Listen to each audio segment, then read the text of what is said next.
Tengo el gusto de presentarles a la doctora María José Palomino Pérez, psicóloga, excelente profesional. Ella va a estar acompañándonos hoy en, no sé si llamarle un conversatorio o un podcast, porque pues somos varias participantes. La idea es como nutrir nuestro conocimiento y enriquecer nuestro proceso de aprendizaje con la experiencia de la doctora María José, quien muy amablemente nos abrió este espacio. Entonces, se las presento. ¿Cómo está, Eh, doctora? Buenas Buenas noches. noches, ¿cómo están futuras Bien, colegas? muchas gracias. Muchas gracias por acompañarnos, por ayudarnos en este trabajo. No, no, con todo gusto. Para eso estamos todas, para apoyarnos. Amén, así es, bueno, muchas gracias. la doctora María José ya tiene un amplio tiempo de experiencia, se desempeña en varios campos, en lo clínico.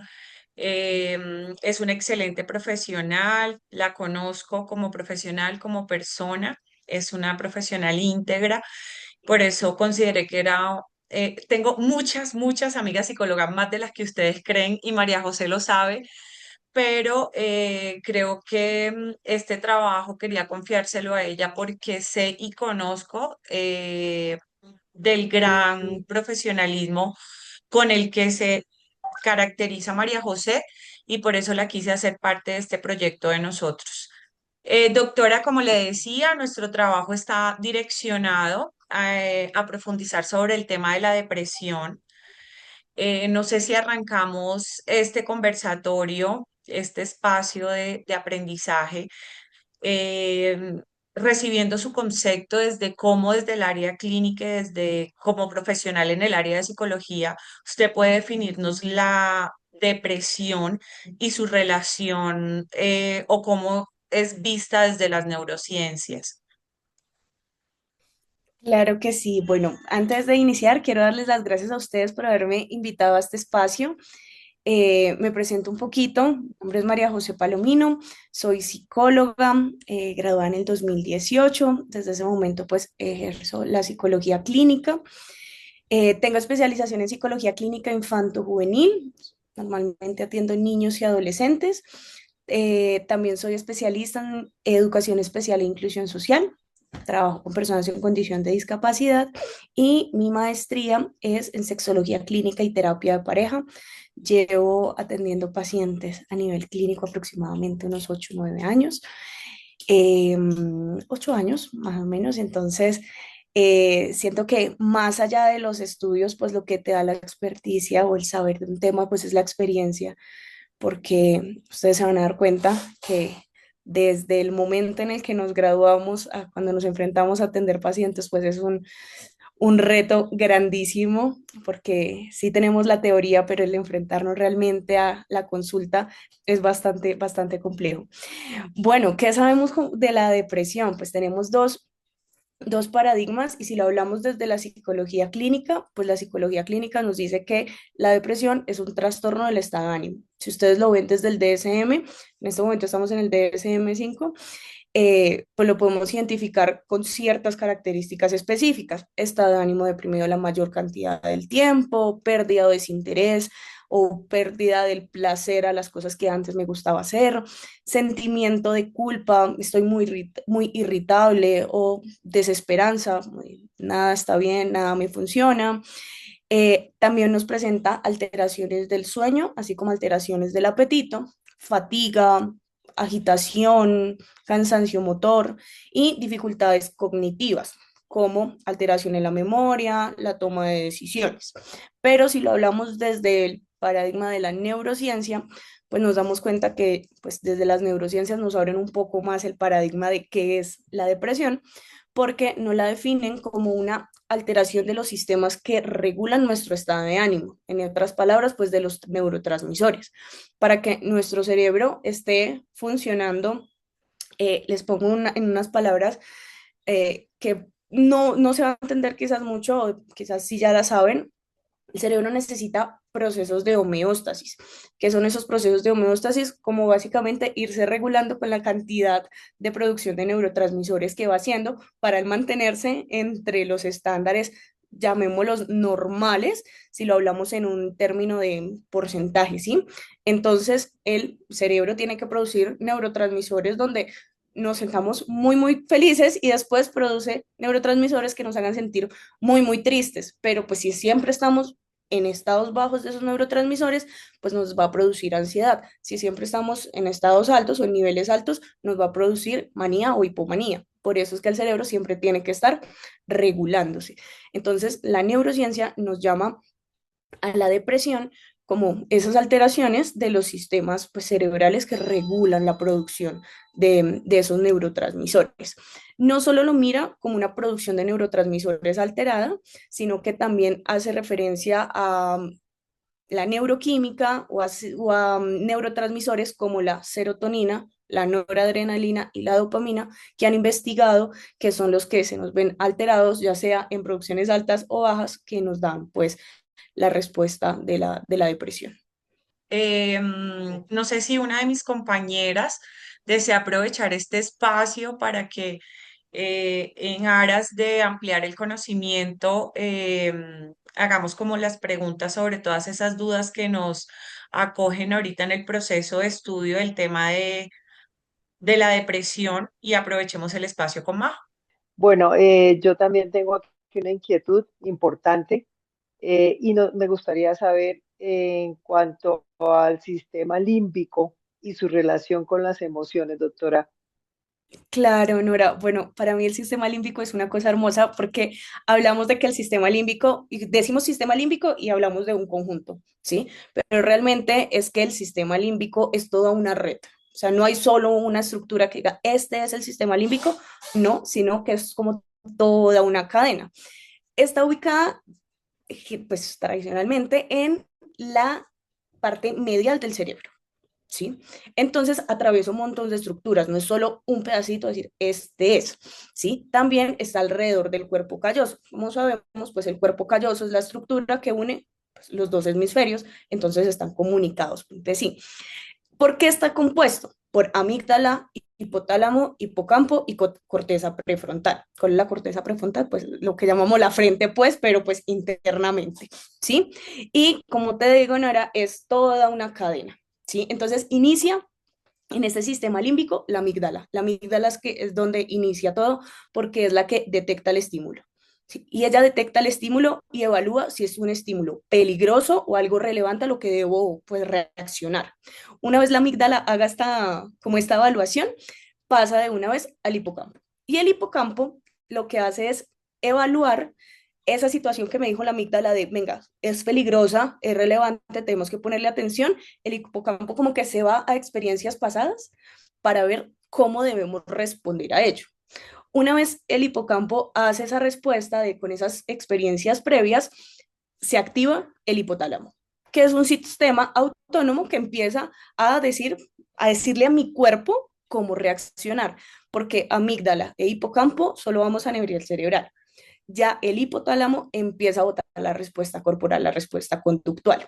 Y la corteza prefrontal nos ayuda a regular la emoción de una forma más consciente. Nos dice, sí, sí podemos reaccionar de esta forma o el estímulo sí es relevante, pero no debemos activar un sistema de huida o algo así. ¿Sí? Cuando el sistema límbico se activa, sea por lo que sea, una emoción intensa, estrés, amenaza, un vínculo afectivo, lo que llamamos la alias tusa, ¿sí? O experiencias placenteras, ocurre un cambio inmediato en la liberación de los neurotransmisores, ¿sí? Y cuando ocurre este cambio es cuando se nos permite entre cuerpo y mente experimentar esas emociones. Entonces ese sistema límbico, como es toda una cadena, pues nos ayuda a empezar a liberar esas emociones. ¿Sí queda un poco claro, Nora? Sí, perfecto. Muchas gracias, doctora. No, Claro que sí. todo gusto. Doctora, gracias por estar con nosotros. Me gustaría preguntarle cómo se relaciona la depresión con la alimentación. Uy, gracias. Es un tema demasiado, demasiado chévere porque resulta que es una relación bidireccional, ¿sí? No es que una esté aparte de la otra, sino que pues están siempre, siempre unidas.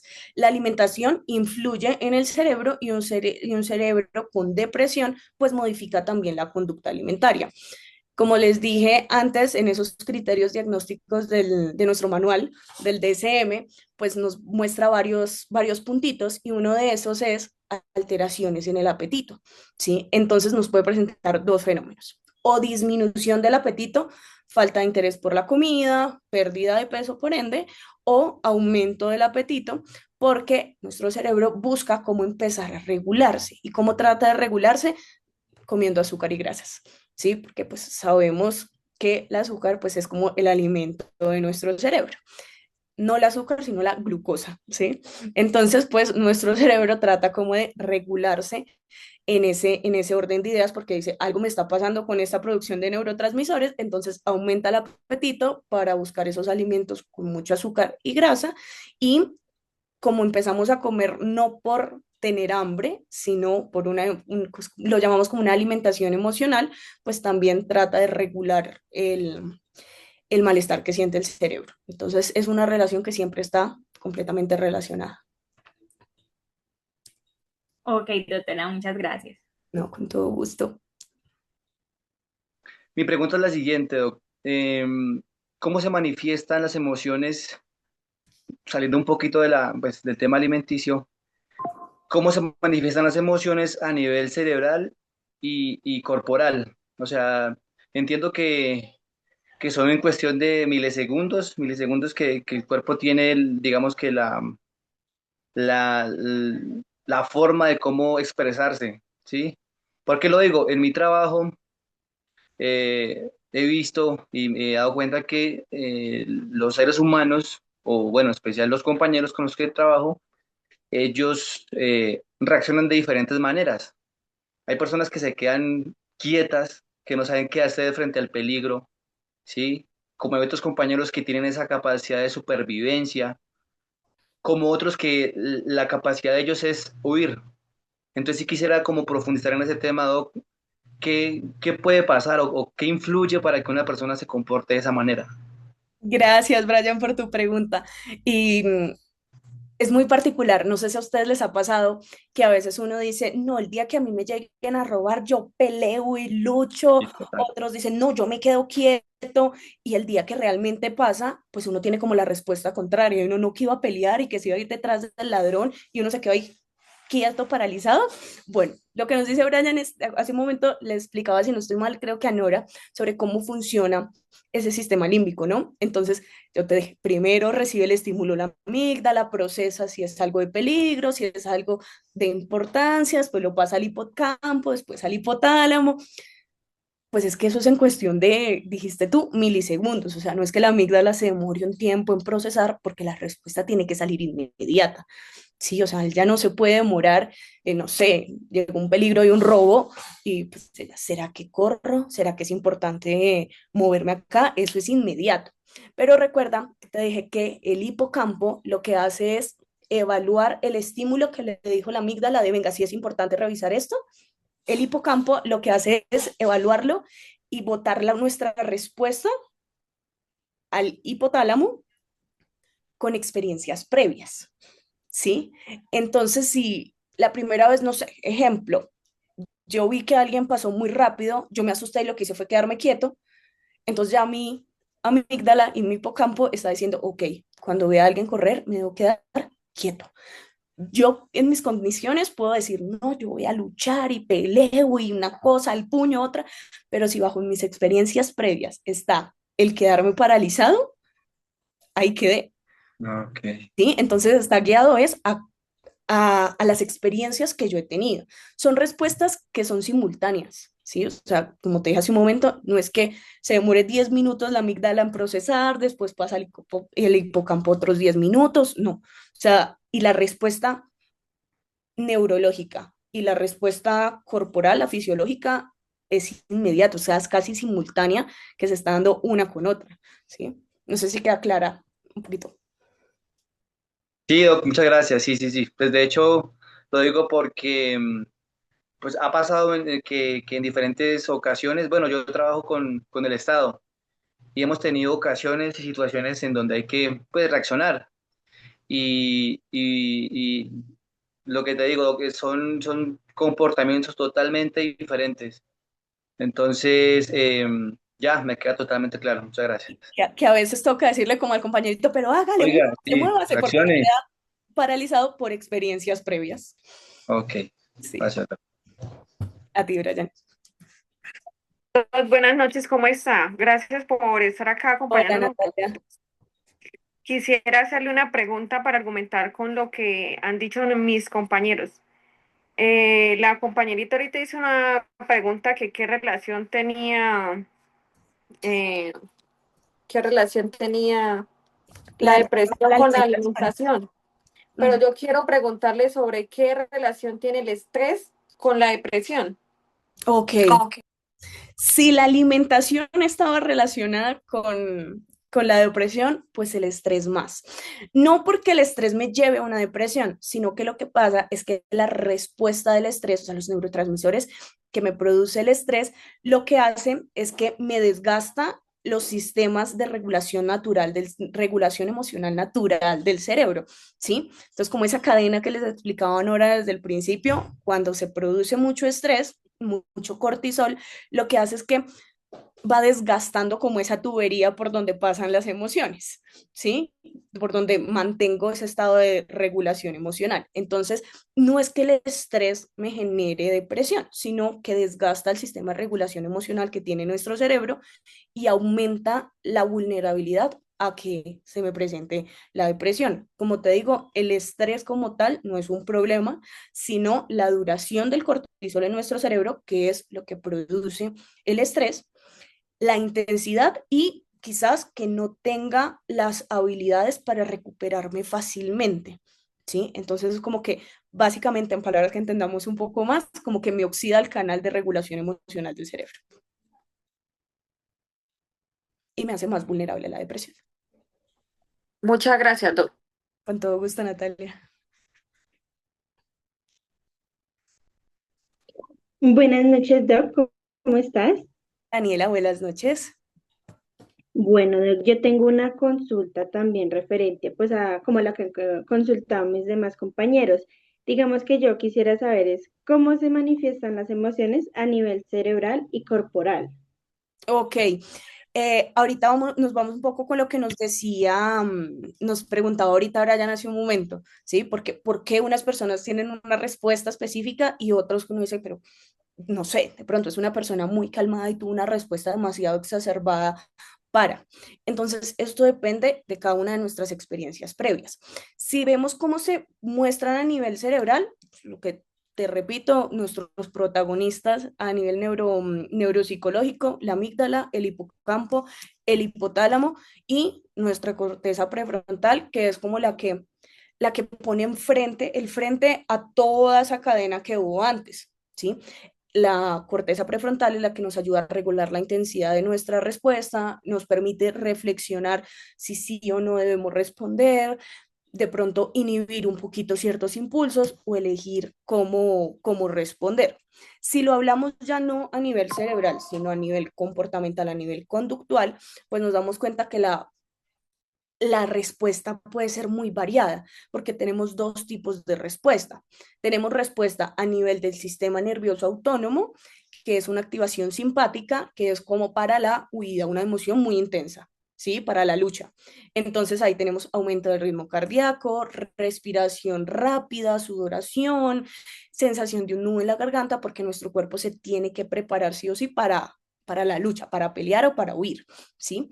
Pero si tenemos una emoción mucho más calmada, más regulada, pues se nos activa el sistema parasimpático, que es donde tenemos un ritmo cardíaco más tranquilito, más disminuido, una respiración profunda.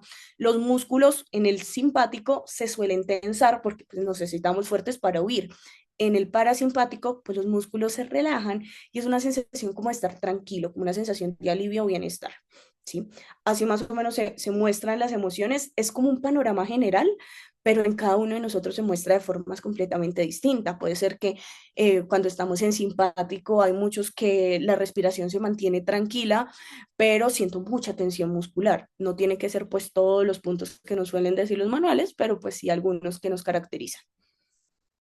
¿Queda un poco claro, Daniela? Ok, sí, sí, señora, muchísimas gracias por tu aclaración. Todo listo. Hola, buenas noches, Hola, Daniela. Tenemos varias doctora.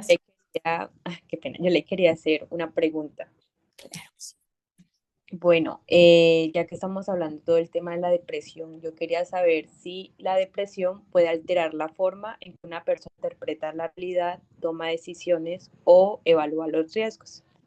Claro que sí, porque si la amígdala no nos está funcionando bien, pues no puedo evaluar si es una situación de riesgo, si es algo a lo cual le debo poner atención, ¿sí? Y como se ve todo alterado, todo nuestro cerebro a nivel neurobiológico, también nuestra corteza prefrontal, pues no nos ayuda en esa toma de decisiones correctamente. También nos dificulta un poco el ver el placer de la vida, entonces pues puedo tomar conductas de riesgo.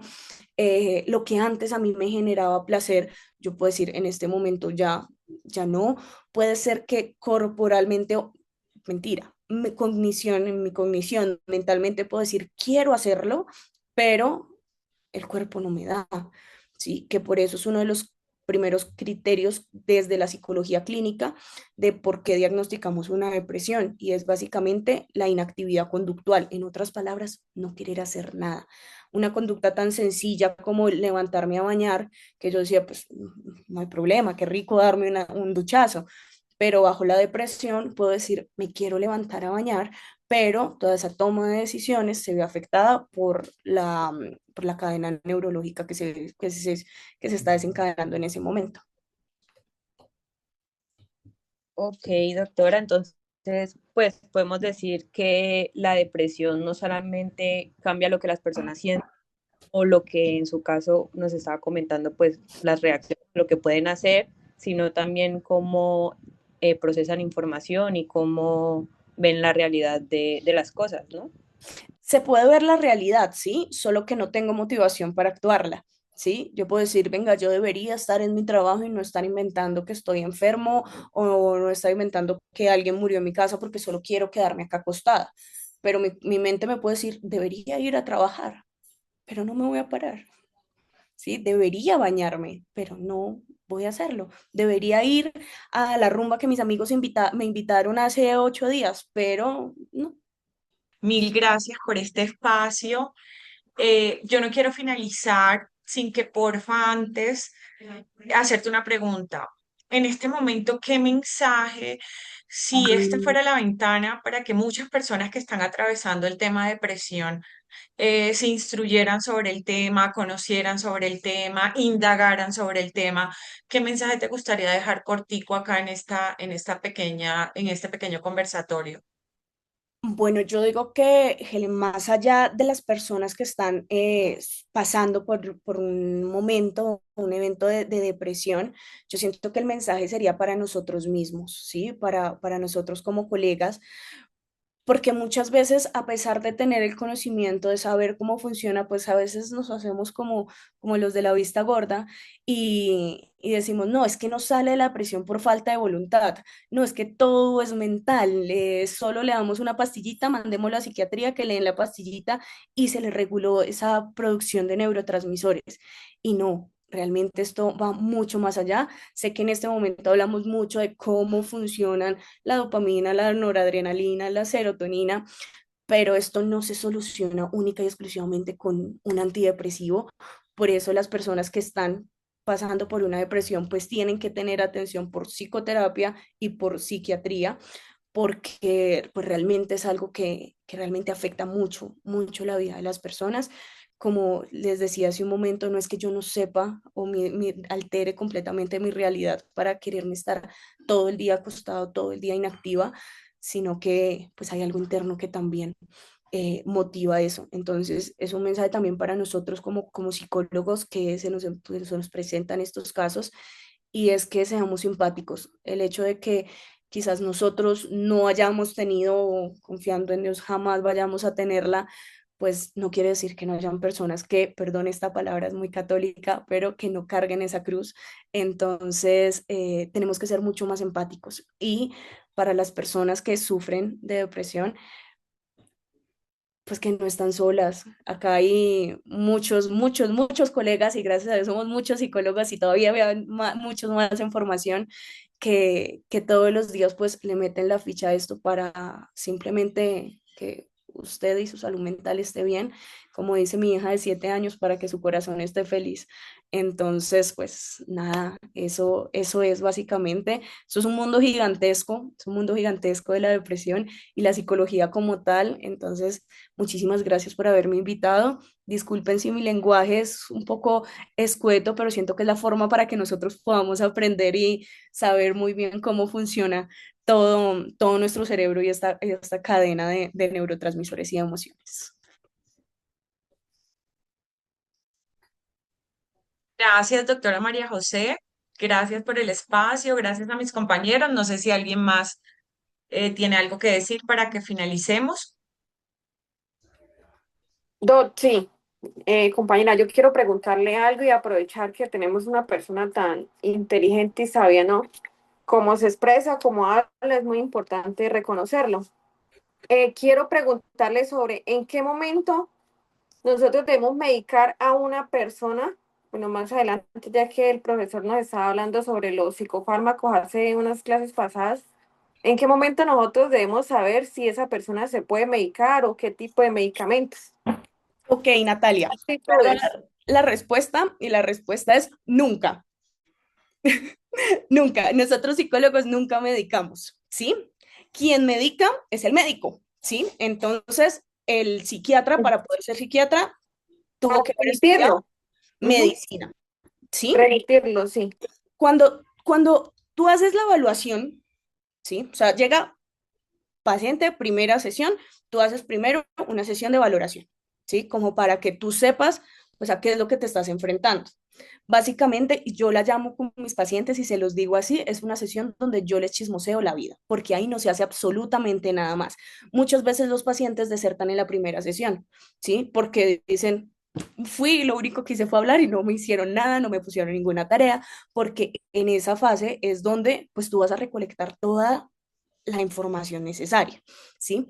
De acuerdo a eso, tú empiezas una fase de evaluación y posterior intervención, ¿sí? En esa fase, tú empiezas a identificar qué es lo que está pasando. Si él te dice, mira, es que yo antes me levantaba, me bañaba, hacía mi desayuno, iba a entrenar porque me iba a trotar porque me levantaba a las 5 de la mañana, después de trotar iba a hacer esto, pero mira, de un momento a otro ya no quiero hacer nada. O sea, a duras penas me levanto, me baño y me voy para la oficina. Ya ni desayuno, ya trotar no hago. Entonces tú empiezas a notar que hay un patrón de inactividad conductual, ¿sí? Tú empiezas con proceso de psicoterapia, pero hay momentos donde nosotros realmente nos quedamos cortos, ¿sí? Y ahí decimos, venga, échese una visitadita al psiquiatra, ¿sí? Tenemos que nosotros mismos quitar el paradigma de que el psiquiatra o el psicólogo es para los locos, ¿sí? Ya es un paso gigante que estén donde nosotros. Claro, si nosotros lo remitimos a psiquiatría, pues enloquecen peor, porque dicen, no, pero yo no estoy tan loco, ¿qué pasa? ¿Sí? Y ya el psiquiatra es el que hace medición de neurotransmisores con exámenes clínicos y mira si de pronto hay un desequilibrio. Pero el psiquiatra jamás va a quitar la psicoterapia, porque el psiquiatra lo único que hace es dar medicamentos. Pero sí, en nuestra psique como tal, pues todavía no estamos activos, pues el medicamento no va a hacer nada, ¿sí? Entonces siempre tiene que ir de la mano. Te digo algo, yo desde la experiencia, hay muchos pacientes que el coco es los antidepresivos, ¿sí? Entonces fueron medicados una vez y dijeron, venga, yo no quiero volver allá, el antidepresivo porque son bastante fuertes, no sé si en algún momento han tenido la oportunidad de probar uno, y es muy maluco, entonces yo hice una preparación en una especialización con un profesor cubano sobre flores de Bach. Al principio yo decía, es una florecita, eso no sirve para nada. Esencias florales, medicamentos homeopáticos. Nosotros sí podemos medicar medicamentos homeopáticos, que nadie va a tener una sobredosis de lavanda, ¿sí? O sea, no va a pasar. Pero pues tienes que saber, pues digamos, tendrías que hacer una preparación sobre flores de Bach o medicamentos homeopáticos para que tú sepas qué tipo de flores o qué cosas deberías medicar. Te digo, funcionan, sí, porque los probé con un niño autista, no los probé yo, su mamita los usaba y era un niño que conmigo no avanzaba en nada en las sesiones y de un momento a otro ese niño concentrado, pilísimo, y pues la mamá me dijo que le había dado flores de Bach y pues ahí dije, efectivamente sí funcionan. Y te digo, Natalia, cada paciente es un mundo completamente distinto. Entonces, lo que te pudo haber funcionado con paciente A, lo vas a aplicar con paciente B y no te dio. ¿Sí? Entonces, para la respuesta tuya, nunca podemos medicarles nosotros ni decir tómese este ansiolítico, no, porque pues no nos preparan para eso. Pero sí, tenemos otras herramientas, que es remitirlo a un psiquiatra que tengamos de confianza, o si tú te sientes cómoda con medicamentos homeopáticos, también le puedes ayudar y ahí sí no habría problema. Dale, Doc, Doc, gracias. No, que todo Doc, gusto. muchísimas gracias. Yo espero que podamos tener otra oportunidad, la oportunidad de volvernos a encontrar de nuevo, que nos siga aportando en este proceso de aprendizaje. De verdad que qué bueno, qué enriquecedor este espacio que tuvimos con usted. Mil gracias. Gracias a ustedes.